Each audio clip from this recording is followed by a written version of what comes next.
Are you serious? Yes, there are plenty of ways to kill some time out there. Right now, you're killing some time with me, Funk Butcher. And me, Marcus Bronzy. Yes, what's going on? Okay, I'm actually Marcus Bronzy and he's Funk Butcher. In case this is your first ever episode listening to the show. If it's your first ever episode, you might not know that if you open the show description and click review, you can tell us what you think of the show after listening to what is your first time listening to us. You also might not know that you can go to howtokillanhour.com/blog and look at all the stuff that we talk about in the show. There you go. You might also not know that in every episode, we should, and we will start doing this properly, religiously, is having our little section called Kill a Bit, where we talk about a way that we killed a bit of time before getting into some main bits in the show. In fact, maybe for our lack of it, we should jump into some killer bits that we've been doing this week. I mean, I can go first, Funk, because I've been killing time with all sorts of stuff. Okay. Take it away. I'm fucking with an app called 123 Friday. Yeah. It's a cloud-based storage app. Mm-hmm. Backs up your iPhone. Mm-hmm. Pretty simple. You go on it online, you create an account. You can get like 32 gig for a tenner. I think it's 64 for 20 quid and 128 for 30 quid for a year. Mm-hmm. You can back up your whole phone. Mm-hmm. I think they need to do 256. Mm-hmm. That's the only thing I'm about. I think you need to, because the new iPhone's 256. Yeah. Back up your whole phone or your iPad or whatever, and you can. If you, unlike the current cloud situation, it's really easy for me to I could delete my whole phone and the backups I could delete single pictures off my phone. Yeah. And my backup's still up on a 123 Friday. And another thing I like about it is that it works between different platforms of devices. So I could get an Android phone in the future. Yeah, right. But I could get an Android phone in the future and just download all of my contacts, pictures, videos, everything to it. Yeah. Real simple. Yeah. It's 123 Friday, man. I like it. It's pretty cool. In fact, like I said, stuff we talk about on the show, check it out at howtokillanhour.com/blog. Put a link in the post and you can get your hands on it and try it out. It's cloud based, it's simple.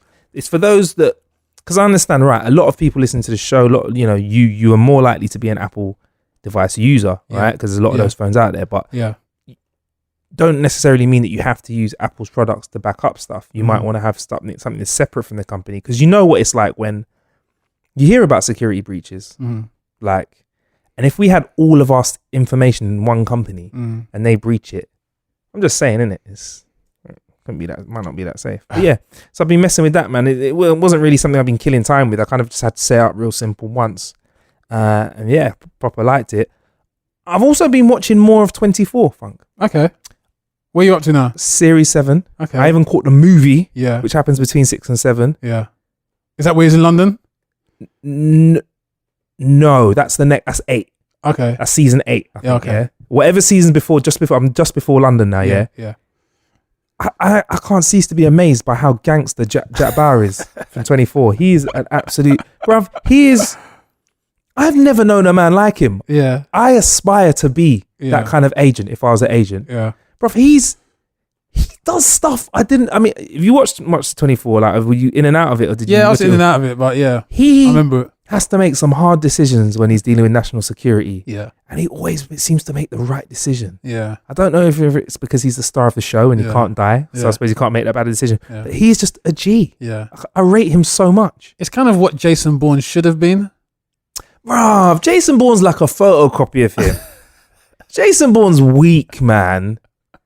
Jason Bourne is weak. I'm gonna break it down. Jason Bourne looks like he could cry. He can kill people. Yeah. Looks like he could cry once in a while. Yeah. Jack Bauer cries once. I've seen him cry once. Yeah.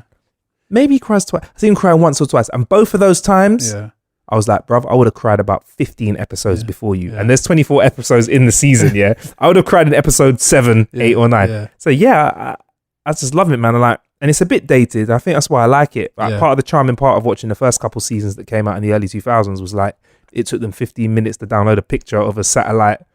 Do you know what I mean? And even now, in seasons 5 and 6, they still had the clip phones, which I think were the best phones for hanging up on people. Yeah. You could hang up with attitude with a clip phone. That's why I used to when you used to do, I'll see you later, bitch. That's feel like it was cool. The Motorola. Yeah. That's what they have. Yeah. See you later. Snapping it closed. So doing a lot of 24. So that's what I've been up to, man. How about yourself? Yeah, I'll be still on the Logic as always, putting together my my album and media production. Yeah, media production. So Sorry, music production. Sorry. Yeah. So the thing I've been doing with Logic is that I've transferred my studio from an operating system. The previous operating system was OS Yosemite. Yeah. I had a laptop that ran OS Yosemite and OS Mavericks, and the new computer I bought came installed with OS Sierra.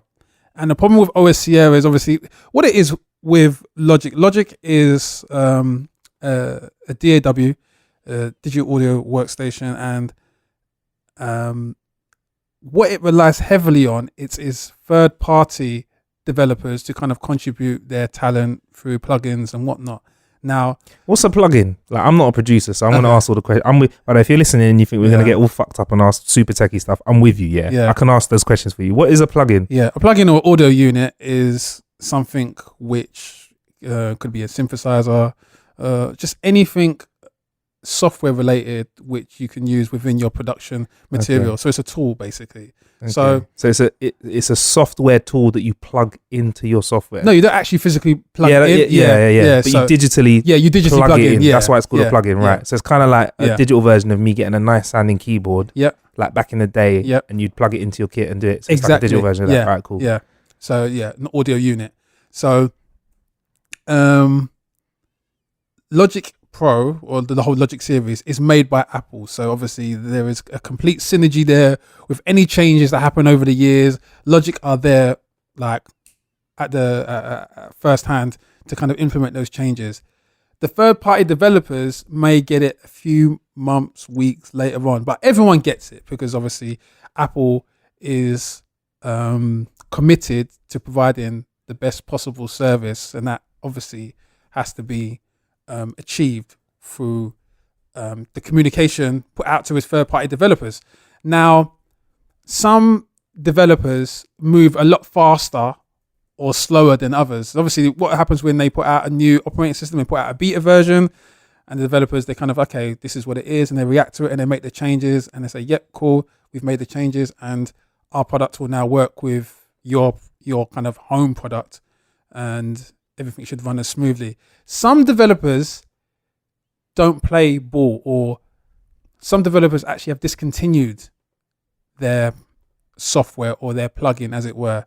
What that means for a lot of producers like myself is that we might move into an era like 2016 with a plugin that was used around 2005, which doesn't work now, and it hasn't been updated, and you're kind of left in no man's land because this isn't Apple's problem.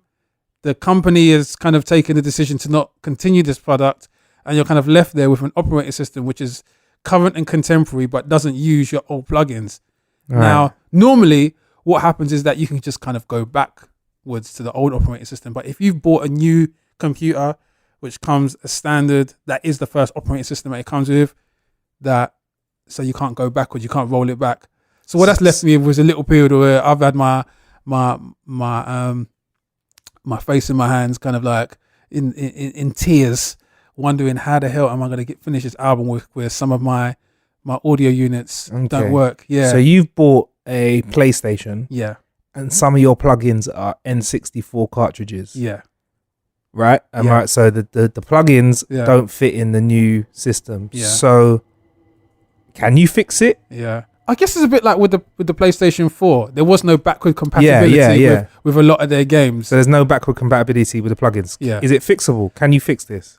Through the help of Google, there is some clever people out there who have enabled us to find little workarounds. Yeah. So that's what I've been kind of dealing with over the past couple of days, just trying to find ways to kind of bridge those gaps and get things running so that I can finish this project. Technically, you're not supposed to switch systems anyway when you're working between projects or between albums. That's kind of like you're not meant to. Is that a no?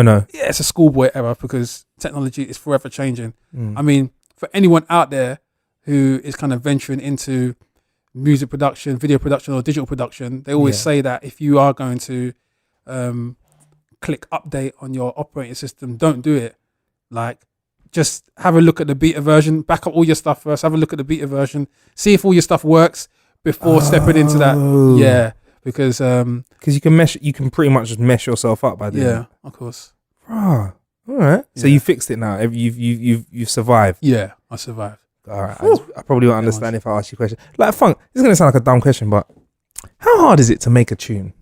To me, I can't even fathom making a beat that's better than boo ch boo ch boo ch ding ding ding or something like that. That's what my beat would sound like. How hard is it to make a tune?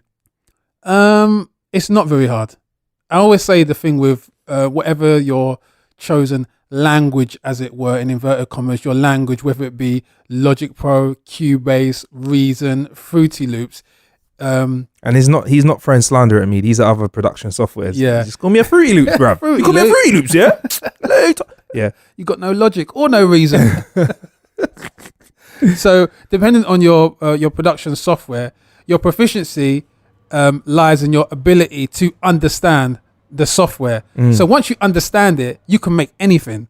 And understanding it means it's not a case of just the plugins, it's understanding how you access the plugins, the shortcuts and all those little tricks which make you more quicker in getting your ideas out of your head and onto the computer screen. So it is not difficult. It's just a case of you learning the code, as it were, to kind of activate these sounds and all that stuff, that are the ideas in your head. So you're basically telling me I could be the next Dr. Dre? You could.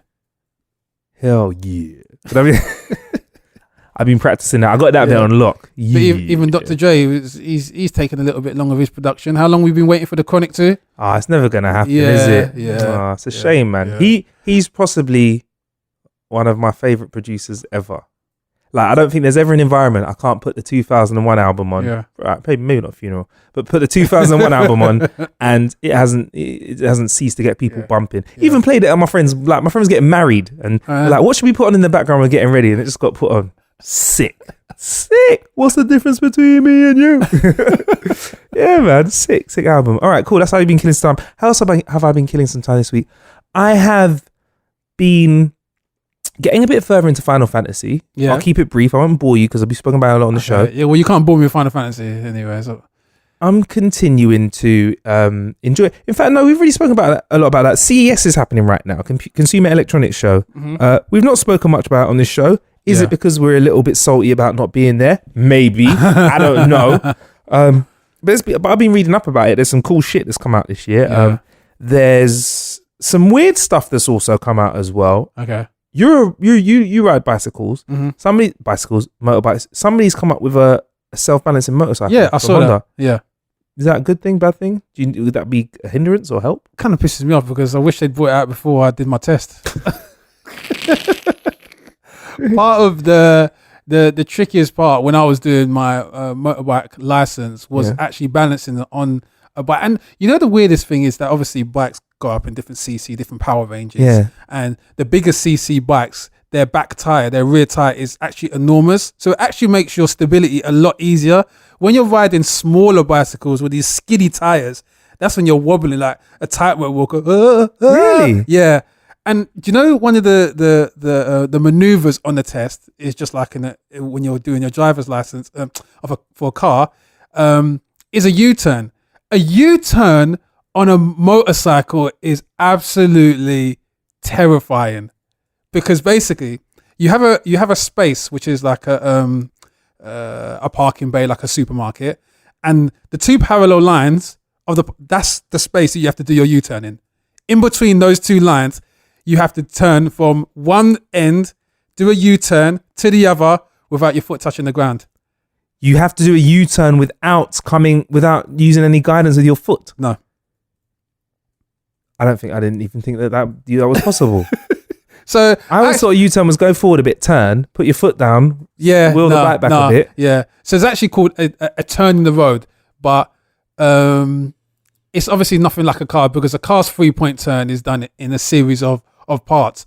The U-turn for a motorcycle is it's the shape of a U, or a turn in the road U-turn is you moving forward with just complete clutch control, a shoulder check, and then lock on a right lock, and then turning the whole bike around without your foot touching the floor. I would love to see the blooper reel for tests. I would love to see the blooper The thing reel. is, that is the place where most people fail, is because what it is that you're turning, and when you turn, you automatically look towards the floor, and looking towards the floor is what sets you off balance. So, I mean, if that Honda bike was on the market, everyone would be like, there'll be probably more people on the road passing their tests. Because when I was in the test center, I saw person after person, candidate after candidate failing at that How did they feel? Did anyone fall off? Please tell me someone fall off. They were falling on the floor. Not completely on the floor, but dropping the bike, but they were putting their foot down. And the moment you put your foot down, it's a fail. Oh, yeah, that's what it is. shit. So if you put your foot down, it's an automatic fail. So that Honda bike is, I was looking at it thinking, you fucking bastards. Wow. All right. You might like this one then. Yeah. So end of 2016 and 2017, the beginning of, there's been a lot of retro talk in gaming. Pokemon came back last year. Mario's now on the iPhone at a very saucy price, and the effect of that price has been quite apparent on Twitter. I ain't going to say too much about that. But as the NES Classic Edition came out, which was the retro Nintendo Entertainment System console, now there is going to be a retro Game Boy. Now, you might not know what a Game Boy is. If you see one lying around in your mum or dad's garage or something like that, you might think, why is there a plastic brick there? Yeah. Or why is there a really big control pad? No, before we could game on our iPhones like we used to. It's the first iPhone ever made. Yeah, it looks, what is this? Oh, that must be the first iPhone or one of those Blackberries. They've created this souped up Game Boy, which is a personal gaming console. It'll play original Game Boy Color, and Game Boy Advance cartridges. So it actually plays the original cartridges from these games. And it's got 10-hour battery life, which must be way better than the original Game Boy, because I swear the original Game Boy, you got like 1 hour in it. Yeah. You got 1 hour and you need like a charge pack. Yeah. But so Retro's doing its job. Yeah. 80 quid, $80 is what it is. Yeah. I wouldn't mind paying some Super Mario on the game on the Game Boy. Yeah. Or Pokemon. Yeah. Like Pokemon it. I mean, what's this? Is this rubbing you up the right way? You don't look too excited about it. It brings up bad memories. I wanted one. I never got one. Same. I missed out on the game, but I had to play my friends' ones. I borrowed. I had them good friends. Shout out to Robin. Lent me his Game Boy. Lent and never. You got it back. You got it back. Okay. You got it back. You got it back. It wasn't one of those. No, he lent it to me. You got it back. No, he lent it to me with Pokemon. Yeah. And I accidentally wiped his game, I think. Maybe it was accidentally on purpose. So exactly. Yeah. All right. Another retro thing. Yeah. Lego is back at it. Yeah. Lego's managed to live, not just survive, Yeah. in this time when gaming and tech is so popular, with the whole Lego gaming franchise and Lego movies. They're killing it. Yeah. But they managed to soup up their physical Lego with something called Lego Boost. Okay. And Lego Boost, you can build robotic toys using this companion app. You drag and drop different actions to control robotic parts that you put into your Lego. So when you build your Lego, you put motors and parts in. You can build certain things. You can build like robots, or you can build like animals or trucks. And what you do is you build it all, turn on the companion app, and you can move your Lego around. So that's, for me, that excites me, because when I was younger, Lego was cool as shit. But for your Lego to take life now and move around, that's wicked, man. I like the sound of that. Talking of retro, I wonder if the listener remembers this one. I want to see a return of Skeletrix. I want to see. I don't know where it went, but I would love to see a return of Skeletrix. Yeah, why is that?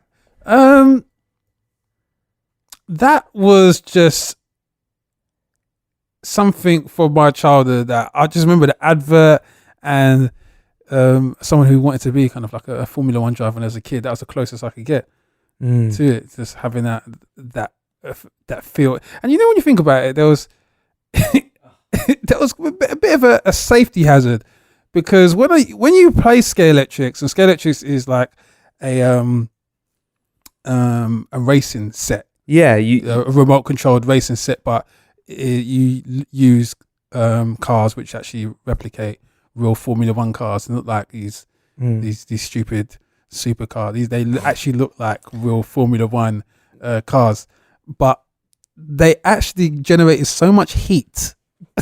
I remember my carpet like smelling of burnt fur or whatever it was, the rug underneath. Yeah, but I was just, and it was just a figure 8. That's what my one. How long were you playing for to burn it? I just had the basic scale electric. There was a figure 8. There were more kind of like premium packages where your scale electric set could loop the loop and all that kind of stuff. Loop the loop. Yeah. Who the fuck? Yeah. Someone had that. Yeah, someone had that. They had loop the loop ones and all that kind of stuff. So basically, what Funk was saying, what you had to do is just to put the track together and plug it into the mains. So you had an actual electrical current running around the track, and the cars used to follow these little bits of metal that you drive around the track, wouldn't you? Yeah. The metal would attach it to the track, and it would stay attached, and you would control it with a trigger. And it only had the trigger was just like a go button, and obviously you had to kind of learn how to ease that trigger on the corners, otherwise the car would just fly off the track. Yeah, kind of thing. But yeah, I had my track was in the shape of an 8. I don't know what track that is. That's probably something like I could figure 8. Brands Hatch kind of thing. I think Brands Hatch is just like a figure 8 or something like that.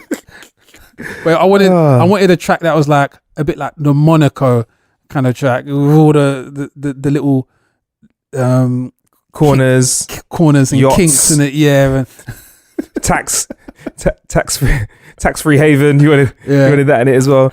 I think it was great, man, and I think like it's funny that you should say this because I think that you weren't here for this episode.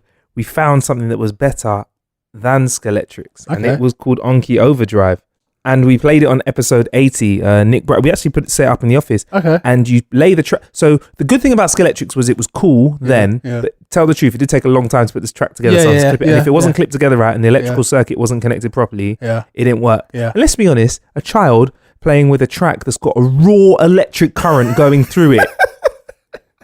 A raw electric current going through it. It's a little bit unsafe, So they've been trying to kill our children for a long time. I bet people have died. If I googled died from Skeletrix, it will happen. Yeah. So Onky have created this thing where they've got these smart cars that you charge up, lay down a track, which is very easy, clips together magnetically, and the track has got some, it's got conductors running through it, but you don't see them. Yeah. The cars go on the track, drive and listen to episode 80 where we give you the full description of it. The cars they go around the track once and work out where everything is in the track. Yeah. And you drive the cars with an app on your phone, and they don't have actual physical tracks. They just drive around. Wow. Yeah, it's really good. We had great fun with it, bruv. That is sick. It's proper. You like it. It says Onky Overdrive. So Skeletrix. That was you know what? Anyone that's played the Onky Overdrive is always said the same thing. They've gone, bruv, this is what technology needs to be used for. Stuff like this. So yeah, that's it, man. It's pretty sick, Onky Overdrive. So yeah, man, like CES this year has shown us a lot of cool things. It looks like Retro's really done the job. Yeah. Yeah, man. I mean, I think it's going to be an interesting year. There's loads of new bits of tech. You know, we've got the whole sort of who's going to be the smartest smart device. Is it going to be Alexa? Is it going to be Cortana? Is it going to be Siri still?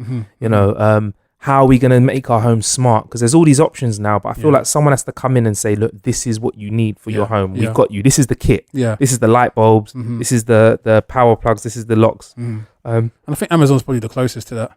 Yeah, Alexa's good. Alexa, and with the shopping as well. Alexa can talk to Amazon Go to order your shopping, which will come by drone. Yeah. It will come before you ask for it soon. Exactly. No, but yeah, it was like, it was crazy. So, yeah, we'll see, man. We'll see. And, you know, that if somebody can create a product that intuitively works with your home and is easy to set up, because I think people used to think of smart homes as something you had to build. But now, by putting the technology in light bulbs, you can now have adjustable lights without having to have special fittings. App and a light bulb, you're nice. Yeah. Or if you plug in the tap, you just plug it into your current sound system, and there you go, you've got Alexa. Yeah. You know, you're right, man. And once they get them right, working right, if, like with Alexa, if you can pick up your voice from anywhere in the room, then it's not a question of can it do something, because any feature that you need can be added on later on down the line on their end. Yeah. So it'll be very interesting to see what comes along with that. Anyway, enough about CES. We'll give you the full rundown when it's finished in next week's episodes, because there's so much stuff that can go on. There's plenty of ways to kill time out there. Thank you for killing some time with me, Marcus Bunzi. And me, Funk Butcher. Yeah, don't forget that you can see everythly we talk about by going to howtokillanhour.com/blog. Follow us on Twitter at howtokillanhour. Stay blessed.